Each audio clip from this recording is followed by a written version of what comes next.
देख रहे हैं पावर न्यूज भारत। नमस्ते, मैं कमिश्नर बात कर रहा हूँ बैंसा का।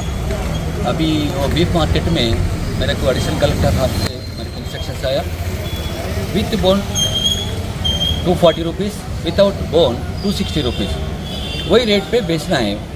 और नहीं बिछा है तो पूरा लोगों को ट्रेडिंग लाइसेंस चेक करना, ट्रेडिंग लाइसेंस आए वाला वही उधर बिजनेस करना, नहीं तो स्टॉप करना पूरा लोग। अभी सैनिटेशन मेंटेन करना, डस्टबिन मेंटेन करना, और पूरा हाइजीनिक मेंटेन करना, और डिजिटल कांटा भी मेंटेन करना।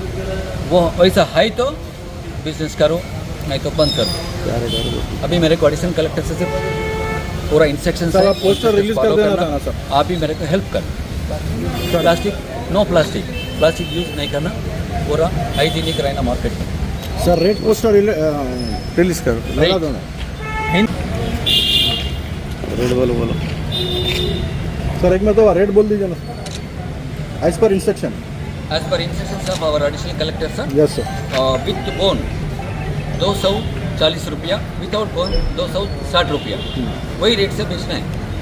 नहीं बेचे तो पूरा शॉप को क्लोज करना और ट्रेडिंग लाइसेंस कैंसिल करना। बिल्डिंग आप हैंड ओवर कर लेते, बिल्डिंग आप हैंड ओवर ले लेते। हाँ,